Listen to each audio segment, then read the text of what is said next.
안녕하세요. 북사랑 카페에 오신 여러분들을 환영합니다. 오늘 여러분들께 소개해드릴 책은요, 지난 영상에서 소개해드렸던 강자의 조건이고요. 제1편 세계의 제국 몽골편에 이어서 제2편 대영제국의 탄생입니다. 해가 지지 않는 나라라고 하면 먼저 우리들은 영국을 떠올리게 되는데요. 왜 해가 지지 않는 나라냐고요? 그것은 영국이 거대한 제국을 형성하고 있었기 때문에요. 영국에서 해가 져도 영국 지배하에 있는 어떤 나라에선가는 태양이 떠오르기에 해가 지지 않는 나라라는 이름이 붙었다고 하죠. 그런데 영국이 이러한 타이틀을 얻기 이전에 해가 지지 않는 나라가 먼저 존재하고 있었다고 하는데요. 그 나라는 다름 아닌 스페인이었습니다. 16세기 스페인이야말로 해가 지지 않는 제국이란 이름이 어울리는 최초의 제국이었다고 하는데요. 당시에 힘이 약해 그다지 두각을 나타내지 못했던 변방의 섬나라 영국이 스페인을 제치고 어떻게 대영제국으로 올라설 수 있었나 궁금해지는데요. 그 이야기는 지금부터 시작해 보도록 하죠.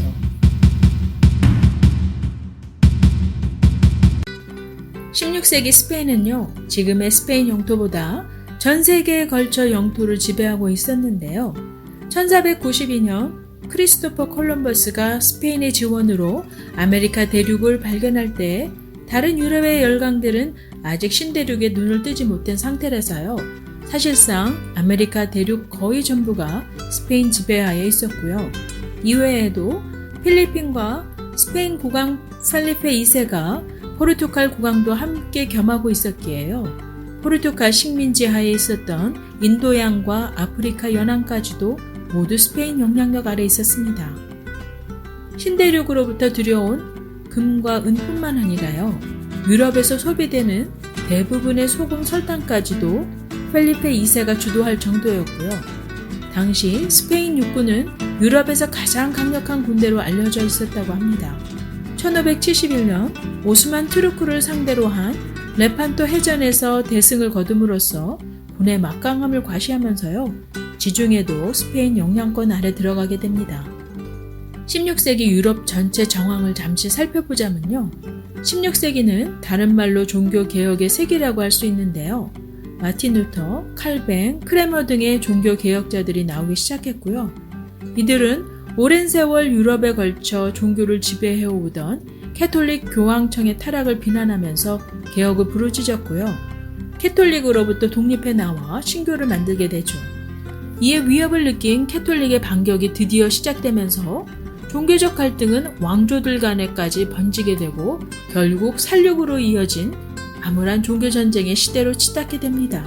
이러한 복잡한 종교전쟁 시대에 캐톨릭 수호자를 자청한 것이 스페인 왕실이었고요. 특히 아버지 카를로스 1세보다도 훨씬 독실한 신앙심을 가졌던 펠리페 2세는요. 캐톨릭 확대와 제국의 확대를 동일시하여 보면서요.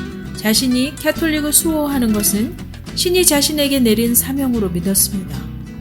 그런 관점으로 세계를 바라보자 첫째로 이슬람 오스만 제국이 유럽 캐톨릭 세계를 위협하는 존재로 보였고요.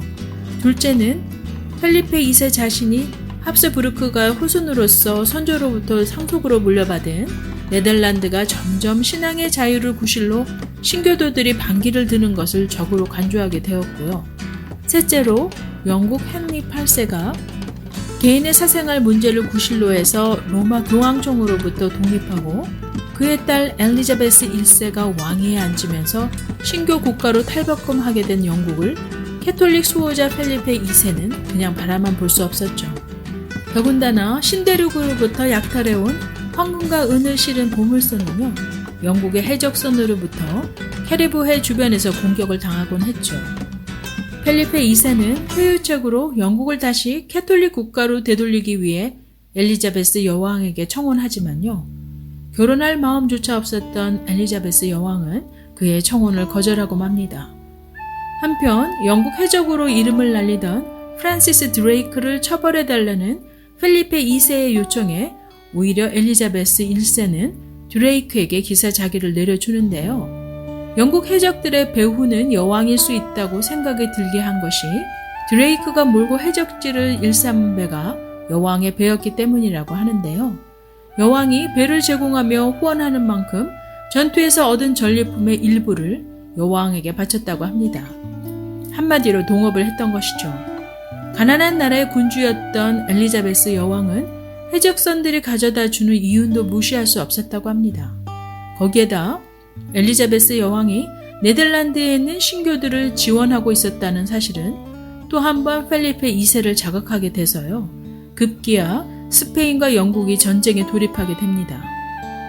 펠리페 2세가 즉위하던 당시 스페인의 막강한 군사력에 비교도 할 수 없을 만큼 영국의 군대는 보잘것 없었다고 하는데요. 영국인들은 만일 대규모의 스페인 군대가 영국 해안가에 상륙하게 된다면 영국은 그것으로 끝이라고 믿었죠. 이 점을 엘리자베스 여왕 역시 잘 알고 있었기에 어떻게 하든지 스페인군을 바다에서 격퇴하여 영국에 상륙 못하게 하는 것만이 유일하게 할 수 있는 해결책으로 여겼습니다. 영국으로서 한 가지 기대를 걸었던 것은 영국 함선의 속도와 기동성은 스페인 함선보다도 월등히 뛰어나다는 점이었습니다. 스페인 함선은 튼튼하고 안전적이며 많은 짐을 실을 수 있는 범선에 가까웠다고 하는데요. 이러한 함선으로는 영국군의 배를 따라잡아 접근전을 벌일 수 없었고요. 병사들을 많이 실기보다는 무거운 대포를 주로 실으며 빠른 기동력을 주력으로 하는 영국선과는 비교가 되었죠. 영국이 기동력이 넘치는 선박의 모습을 갖추게 된 것에는 자신들의 약점을 보호하고자 하는 지속적인 새로운 배의 개발과 주먹구구식의 배의 설계에서 탈피해서요. 기하학에 입각한 배의 설계도를 그리기 시작해서 완전히 새로운 배를 설계해냈습니다.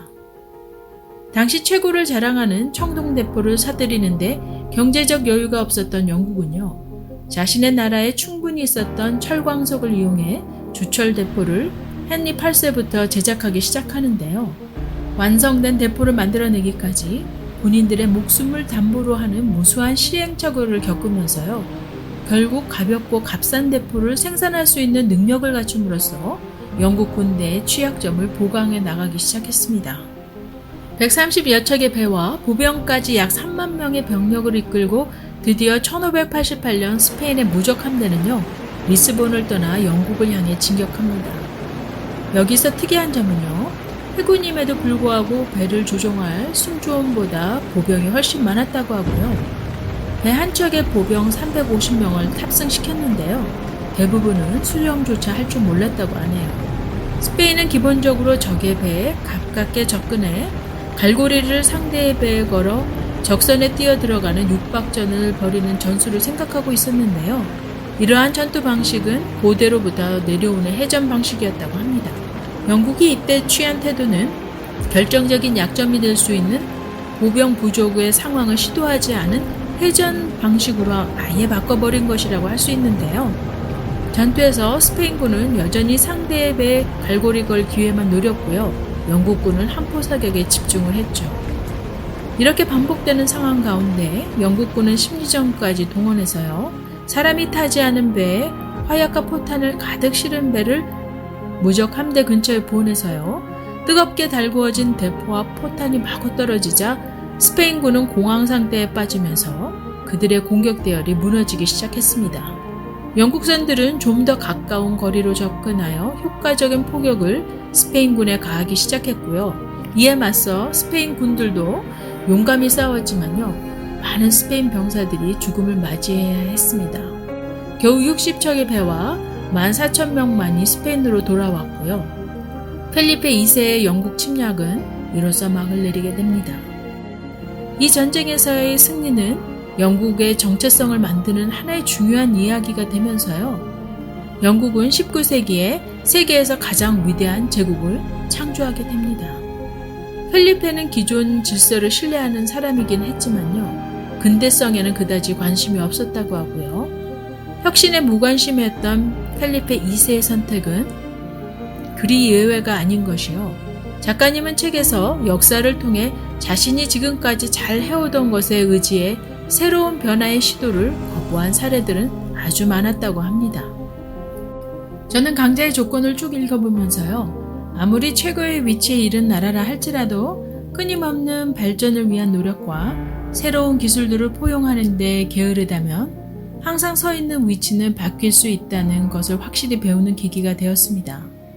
앞전 동영상에서도 언급한 것과 같이 강자의 조건은 바로 열악한 환경을 딛고 그 환경을 바라보는 관점에서 얼마든지 이기는 게임으로 리드하는 것은 바로 내 안에 있다는 메시지를 우리에게 알려주는 시간이었는데요. 꼭 책을 읽어보실 것을 권하고요. 나에게 있어서 강자의 조건은 과연 어떤 것이 있을까? 각자 함께 생각해보는 시간이 되었으면 합니다. 영상이 괜찮으셨으면 구독과 좋아요 잊지 마시고요. 그럼 다음 영상에서 뵐 때까지 안녕히 계세요.